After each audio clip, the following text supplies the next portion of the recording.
a principal diferença entre a Páscoa celebrada em Israel e a Páscoa celebrada nos demais países? Você já se fez essa pergunta? Quais são os costumes bíblicos que se mantêm até os dias de hoje em Israel durante essa festividade? Bom, antes de tudo, Shalom Haverim, Ma Shlomchem, Hakol Beseder. Olá, amigos, tudo bem? O meu nome é Sara e eu vou estar explicando para vocês sobre a Hag Pesach, a festa de Pesach, de Páscoa, como que ela é em Israel. Bom, o primeiro ponto mais marcante é que não tem coelhinho de Páscoa, não tem chocolates, pelo contrário, se come muita erva amarga. Calma aí que eu vou explicar.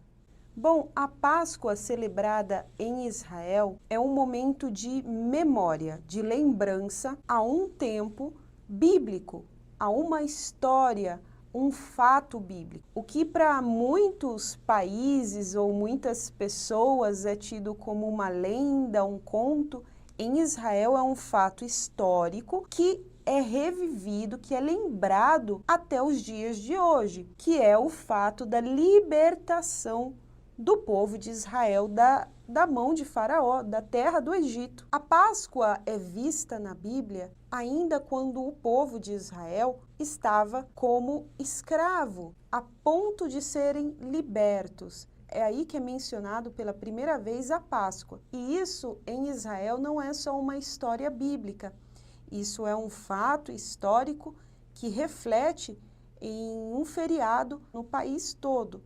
O que eu vou te falar agora é contado nas escolas, é falado durante a Leila Seder, que é a noite onde se senta para ceiar com a família, que é a noite de Páscoa, e o que é contado é exatamente o que está na Bíblia, que o povo de Israel viveu por muitos anos como escravos debaixo da mão pesada de Faraó, eram açoitados, eram maltratados, até que foi enviado Moshe, Moisés em hebraico, um libertador da parte de Deus para libertar o povo. Depois que o Egito sofreu com 9 pragas enviadas da parte de Deus, a última praga seria a morte de todos os primogênitos egípcios. Na verdade, a morte de todos os primogênitos que estivessem em casas que não estavam marcadas pelo sangue do cordeiro. É aí que é mencionado a Páscoa, quando Deus dá a ordem a Moisés que se sacrificasse um cordeiro e o sangue desse cordeiro, representando cada família, fosse passado nos umbrais das portas de todos os filhos de Israel. Nessa celebração bíblica, nós vemos a presença de um cordeiro sacrificado e o seu sangue, nós vemos a presença dos pães sem fermento. Para você deixar o pão, pegar a levadura para o pão fermentar, é preciso tempo. E eles deveriam se apressar, porque naquela noite Deus iria agir e eles deveriam se apressar para poder sair do Egito. Vemos a presença também de ervas amargas, para que eles não se esquecessem da amargura, do sofrimento, dos castigos pesados que sofreram no Egito. E tomarão do sangue e poloão em ambas as ombreiras e na verga da porta, nas casas em que o comerem. E naquela noite comerão a carne assada no fogo, com pães asmos, com ervas amargosas a comerão. É na Bíblia também que nós vemos o nome Pesach, que na verdade significa passar por cima, porque naquela noite um anjo que traria a morte iria passar por cima das casas que estivessem marcadas com sangue, ou seja, ele iria pular, iria passar direto, não iria matar, trazer a morte para os primogênitos cobertos com o sangue. Esta é a Páscoa do Senhor, e eu passarei pela terra do Egito esta noite, e ferirei todo o primogênito da terra do Egito, desde os homens até os animais, e aquele sangue vos será por sinal nas casas em que estiverdes. Vendo eu o sangue, passarei por cima de vós, e não haverá entre vós praga de mortandade quando eu ferir a terra do Egito. Na prática, em Israel, a Páscoa hoje em dia passou por algumas adaptações. Ao anoitecer do dia 14 do mês de Nissan do calendário hebreu, se celebra a Noite de Páscoa, a mesma data bíblica em que o povo foi liberto do Egito. Esse é o Leila Seder, uma cerimônia de Páscoa em família. Leil, porque é feito à noite. Laila. Seder significa ordem. Tudo é feito de maneira organizada. Cada alimento com o seu significado é colocado em um prato especial, chamado de Keará. A cerimônia é guiada por um livrinho chamado de Haggadah Shel Pesach, a História da Páscoa. Um livrinho com cânticos, bênçãos, tendo como destaque a libertação do povo do Egito. A cerimônia conta com o Kiddush, a bênção do vinho. Para crianças é servido suco de uva. Sheheyanu é uma oração de agradecimento. Na Keará, esse prato especial usado somente na noite de Páscoa, embaixo do prato são colocados 3 pães sem fermento, simbolizando a tribo dos levitas, os sacerdotes, Koanim, e o restante do povo de Israel. Karpaz, um vegetal, pode ser um rabanete, uma cebola ou batata que é mergulhado em uma água com sal. É aí que entra o significado. Água com sal é para trazer à memória as lágrimas derramadas na terra do Egito, no tempo de escravidão do povo. A cerimônia segue com cânticos, Manishtaná, Alailazé, Mikola Leilot. O que mudou essa noite de todas as outras noites? Cantado pelas crianças. É uma forma dos pais contarem aos seus filhos a história do povo de Israel. É uma ceia cheia de significados que busca despertar a curiosidade das crianças na história do próprio povo. Lembre-se que todas as festas bíblicas celebradas em Israel são feitas em memória de algum acontecimento que não pode ser esquecido e deve ser passado de pai para filho. Voltando ao prato, maror, ervas amargas. Temos aqui a hazeret, uma raiz forte, bem amarga. Ou você pode usar uma folha de alface mais amarga, fazendo lembrança à amargura e o sofrimento no Egito. O ovo e os roa, que é a asa do frango, ou pode ser um pedaço do cordeiro, traz a lembrança do cordeiro que era sacrificado no templo em Jerusalém, o cordeiro pascal. Sacrifícios estes que não são mais feitos em Israel, pois já não há mais um templo, só que se lembra que isso era feito através desses elementos. Haroset é uma mistura de maçã com tâmaras e nozes. O sabor é bem gostoso, mas pela aparência nos faz lembrar a argamassa, usada nos trabalhos duros quando o povo era escravo no Egito. Durante a leitura das 10 pragas, coloca-se o dedo mindinho dentro do copo com vinho e se tiram gotas, 10 gotas no total. Isso porque o copo de vinho simboliza a alegria. E ao tirar do seu copo um pouquinho de vinho, você está tirando a alegria do copo, demonstrando assim que você não está feliz com o sofrimento alheio, com as pragas que destruíram os seus inimigos, ainda que sejam os egípcios. O pão sem fermento nos lembra o relato do livro de Êxodos, que não haveria tempo de deixar o pão fermentar, que todos deveriam estar prontos para partir. A cerimônia pode levar até 4 horas, e a frase final é Leshana Abaa B'Yerushalayim. Leshana Abaa B'Yerushalayim. E que no ano que vem seja em Jerusalém. Isso nos faz lembrar que o povo de Israel, todos os anos que estiveram exilados, sempre lembraram da capital de Israel e sempre nutriram o desejo de poder celebrar com liberdade a Páscoa em Jerusalém. A Páscoa é uma das cerimônias mais importantes em Israel. Por isso, no dia a dia do povo, isso é vivido com muita intensidade. Por exemplo, nos canais que são transmitidos desenhos infantis, ali é contado a história de Pessach, a história da Páscoa. Não para por aí. Em Israel se vive intensamente a festa de Pessach. No supermercado você não vai encontrar chocolates, ovos de Páscoa, mas algo interessante você vai encontrar. Todas as prateleiras onde estão produtos com fermento, com hametz, são lacradas, mostrando assim que o povo deve seguir a orientação de não comer nada com fermento durante a época de Páscoa. Apesar de todas essas prateleiras estarem lacradas, você não é obrigado a seguir essa lei, caso você não queira. Mas isso sim incentiva toda a nação a não comer fermento durante a época de Páscoa.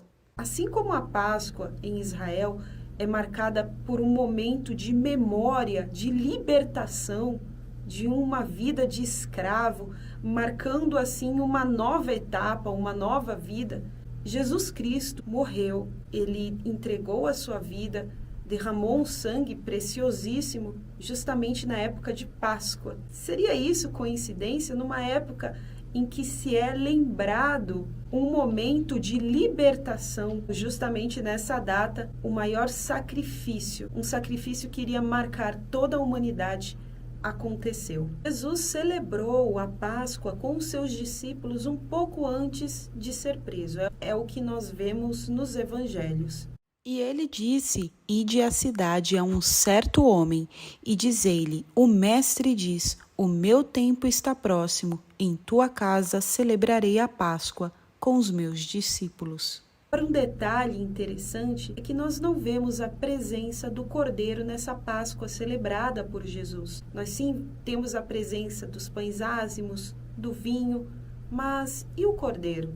Onde estaria o Cordeiro? Porque naquela época, cada família, quando se reunia, comia de um cordeiro sacrificado. E pela tradição, era um cordeiro sacrificado no templo em Jerusalém. Eu fico me perguntando se os discípulos não olharam um para os outros, tentando entender onde que estava o cordeiro para aquela celebração, sendo que todos ali eram judeus e comemoravam a Páscoa. Acredito eu que um pouco mais tarde, após a morte, crucificação e ressurreição de Cristo, eles entenderam que o Cordeiro estava diante deles.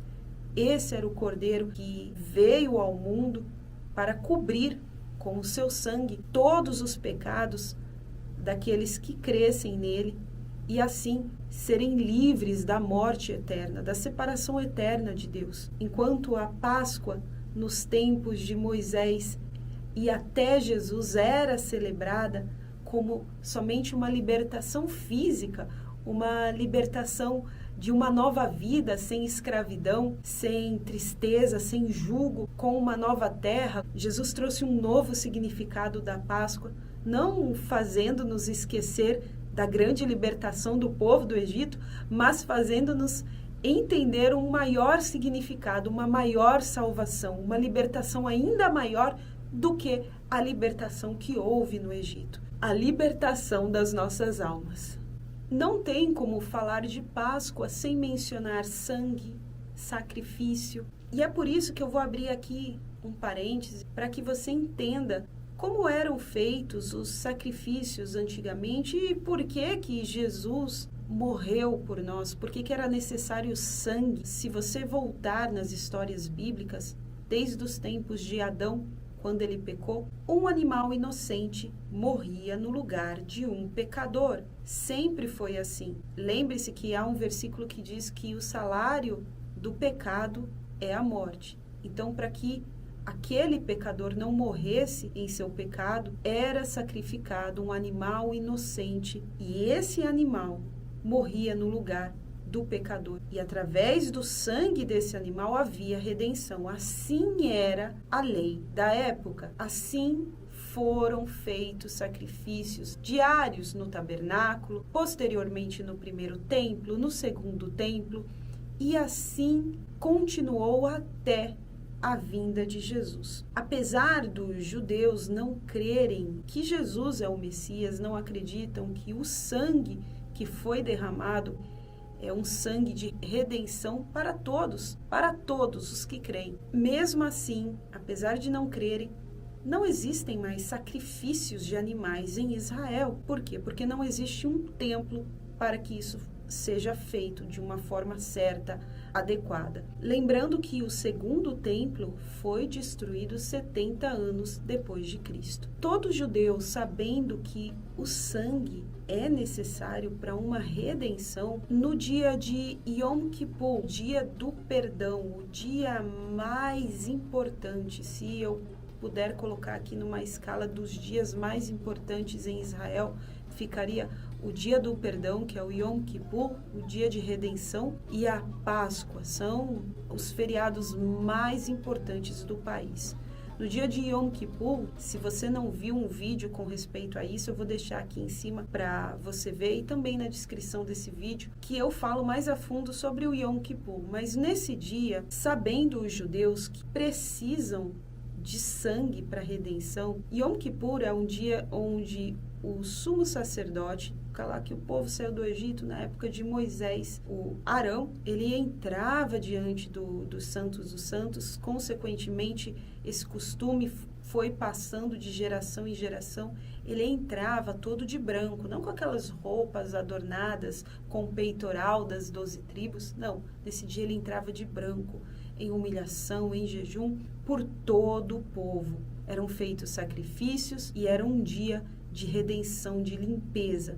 Hoje em Israel, esse dia existe. Nesse dia, o país para, até o espaço aéreo fica fechado, as televisões param de transmitir qualquer coisa. É um dia onde as pessoas jejuam. Nesse dia, alguns rabinos, mestres da lei, eles pegam galinhas mesmo, e derramam o sangue delas.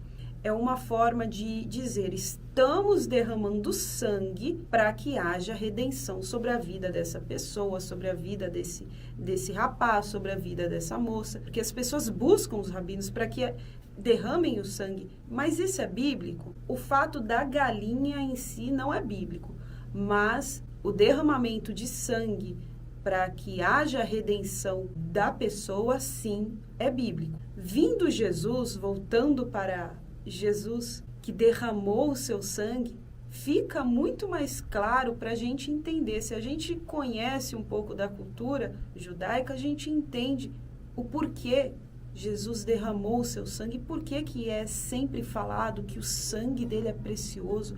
Você já deve ter ouvido frases em igrejas, as pessoas dizendo o sangue de Jesus tem poder. Aí você entende por que tem poder. Porque foi derramado em favor de toda a humanidade. Quando Cristo veio e entrou uma vez por todas no lugar santíssimo, ele não levou consigo sangue de bodes ou de bezerros para oferecer como sacrifício.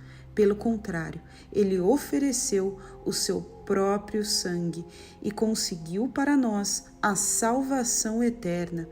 O sangue de bodes e de touros e as cinzas da bezerra queimada são espalhados sobre as pessoas impuras e elas ficam purificadas por fora.